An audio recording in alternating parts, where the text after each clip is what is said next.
소식을 하면 수명이 한 30% 연장된다고 돼 있죠. 근데 그 소식에다가 당독소만을 추가를 했는데 정상 식사를 한 그룹보다도 수명이 더 짧아졌어요. 수명만 짧아지는 것이 아니라 많은 대사질환과 퇴행성 질환을 수반하기 때문에 삶의 질이 엄청나게 나빠지는 결과를 초래하는 겁니다. 제가 당독소를 연구하게 된 계기는 메치글락사라고 하는 물질을 석사 논문 테마로 정했는데, 그 당시에는 메치글락사라는 물질이 우리 몸 안에 있는 독성 물질로만 인식되어 있는데, 이게 10년, 20년 지나면서 보니까 당독소의 핵심 물질로 새롭게 정의가 됐습니다. 그 과정에서 제가 당독소에 대해서 새롭게 이제 인식을 하게 되고, 이거를 연구하는 과정에서 제가 안타깝게 생각했던 거는 뭐였냐면, 갓난아기들이 태어났는데 모유를 먹을 수 없는 그런 환경에 있는 경우에 분유를 먹어야 되는데, 분유가 모유 대비 당독소가 평균 70배, 많게는 400배까지 많고요.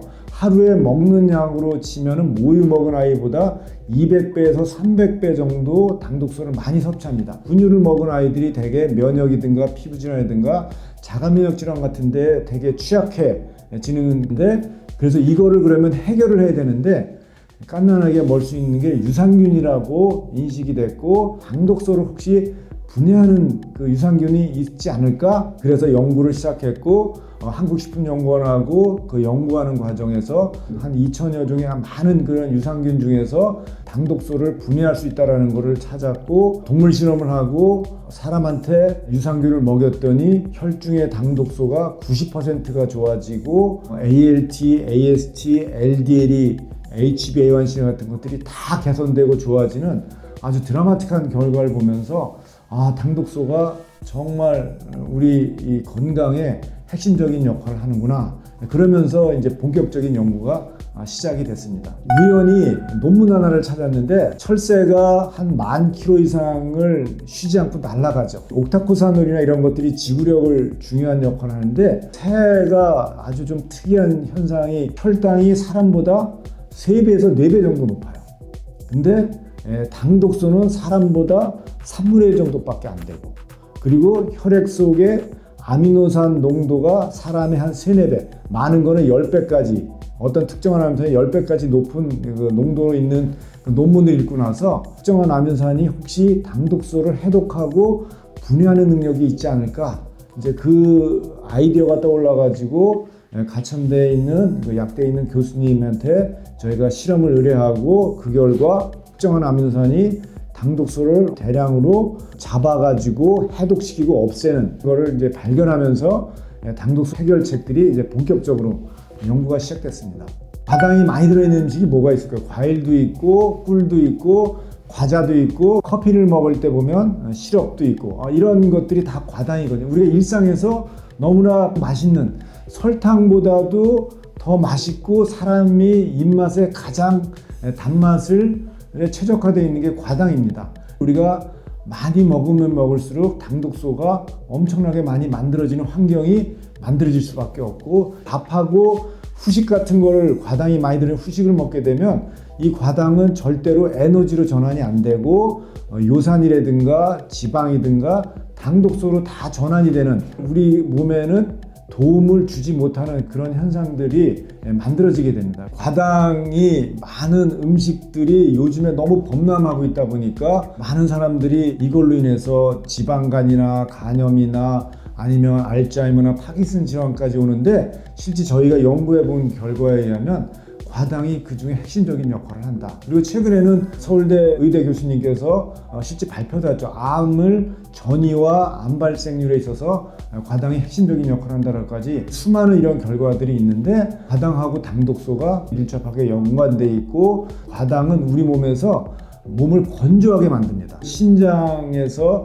수분이 빠져나가는 것들을 못 빠져나가게 만들면서 삼투압의 변화를 일으켜가지고 우리 몸을 메마르게 만드는 그 원인도 제공하고, 과거에는 과당이 비상식량, 이머전시 상태에서 이거를 필요로 했던 그런 그 물질이었는데, 지금은 너무 넘쳐나다 보니까 우리 몸이 그거를 처리하고 해결하는 용량을 넘어서는 그런 현상에까지 왔기 때문에 과당에 대한 부정적인 이런 현상들이 많이 나타나는 거지만, 건강한 사람들이 과당을 먹는 거가 그렇게 문제가 되진 않지만 특히 당뇨라든가 대사질환이나 나이 드신 분들이 과일을 식사 후에 이렇게 후식으로 즐겨 드시는 거는 병증을 더 악화시키는 핵심 원인으로 작용할 수 있다. 과당이 그냥 과당으로 작용하는 것이 아니라 당독소로, 지방으로, 요산으로 우리 몸을 건조하게 하는 형태로 해서 영향을 미친다. 당독소가 핵심적인 역할을 한다. 뭐 이렇게 이해하시면 좋을 것 같습니다. 음식 얘기만 했었는데 음식을 통해서 들어오는 당독소가 우리 몸 안에서 만들어지는 거에 1억 배 차이가 납니다. 그러니까 어마어마하게 음식을 통해서 많이 들어오죠. 그래서 우리 몸에 실질적으로 당독소에 올라가는 거를 영향을 주는 거는 첫 번째는 음식이고 두 번째는 우리 몸 안에서 만들어지는 겁니다. 포도당이나 지방이나 아미노산들을 대사하는 과정에서 또 당독소가 만들어지는 거고요. 그래서 실제 건강한 사람에 비해서 당뇨나 혈압이나 자가면역 질환이나 염증성 질환이 있는 분들이 훨씬 더 당독소가 높습니다. 그 이유는 염증이 또 당독소를 유발을 하고 악순환고리들이 계속 나오고 실제 당독소가 가장 많은 질환은 신장 질환입니다. 신장 투석을 하는 분들은 당독소 기계가 측정할 수 있는 범위를 넘어서게 되고요. 최근에 저희가 연구한 결과에 의하면 알츠하이머 치매 환자들도 당독소가 엄청나게 높게 나온다라고 저희들이 결과를 확인했고 당독소가 음식, 우리 몸 안에서 만들어지고 또 가장 많이 만들어지는 부위가 어디냐면 우리 장입니다. 장에 있는 유해세균들.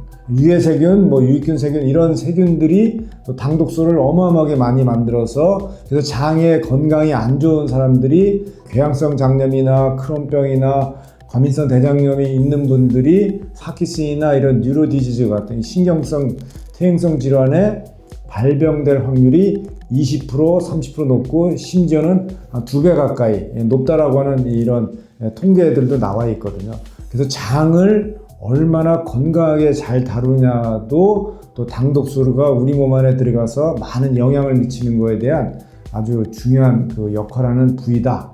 그래서 당독소는 음식, 그 다음에 우리 몸 안에 있는 대사, 그 다음에 장에서 만들어지는 거. 마지막 하나 더 라면 공기가 나쁜데, 그러니까 매연이라든가 미세먼지라든가 이런 데서도 당독소가 또 많이 만들어집니다. 흡연하는 과정에서 당독소가 많이 만들어져서 담배 피우는 사람들이 전체적으로 당독소 레벨이 높고 담배 하면 니코틴만 생각하고 있는데 당독소가 주는 영향도 엄청나게 크다 이렇게 보시면 좋을 것 같습니다. 지방이나 탄수화물을 많이 안 먹으면 되지 않냐. 그 사람이 건강할 수 없고 살 수가 없죠. 에너지를 만들어야 되는데. 그러니까 우리가 욕심을 내서 먹지 말자. 그러니까 맛을 너무 추구하지 말자. 우리가 사실은 먹는 이유가 에너지를 만드는 거니까 에너지를 만들 정도만 과하게 먹지 않고 그 다음에 요리 방법을 바꾸게 되면 튀기고 굽고 볶은 음식 요리가 아니라 샤브샤브라든가 국물이 많은 찌개 같은 형태로 요리를 하게 되면 생기는 양이 3분의 1, 4분의 1, 5분의 1 정도로 떨어지게 되거든요. 그렇게 요리를 하면서 야채라든가 플라보노이드 같은 거, 당독소에 좋은 유산균 같은 거 이런 것들을 섭취를 하면 많은 그 예방을 할 수 있죠. 단식하는 건 저는 절대로 추천하지 않아요. 어느 정도 근육을 유지하는 식사를 소식을 해야 된다. 가장 중요한 게 근육이거든요. 근육을 한번 빠지면 나이 들면 회복을 시키기가 너무 어려워가지고 그래서 근육을 유지하는 그런 소식 같은 거, 그러니까 탄수화물이 많은 소식을 하면 되는 것이 아니라 단백질이 적절하게 포함돼서 우리 몸에서 근육은 빠지지 않고 지방이라든가 이런 당독소 같은 것만 선택적으로 빠지는 그런 식이 프로그램이 반드시 뒤따르는 것이 중요하다.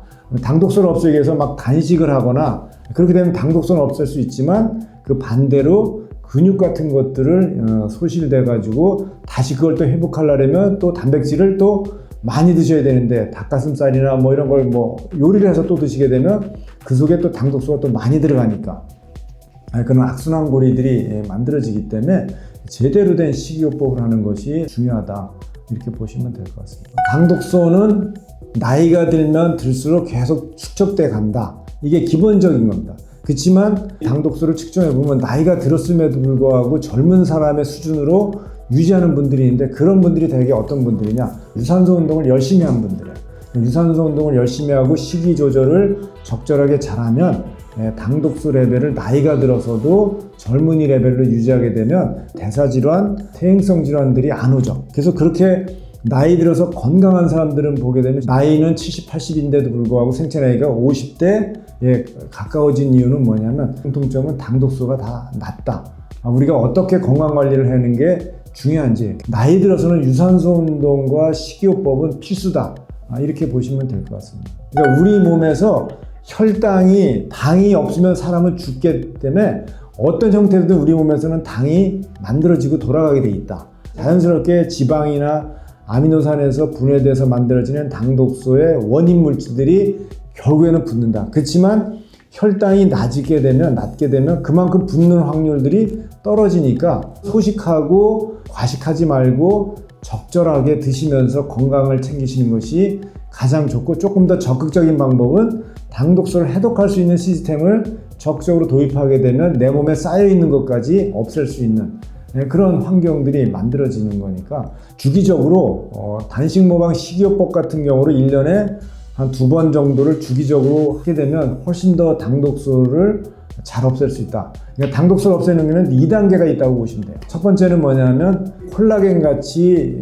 단백질의 수명이 오래 있는, 거기에 붙어 있는 거는 단식 모방 식이요법 단기간에 한 거 가지고는 빼는 거는 쉽지 않아요.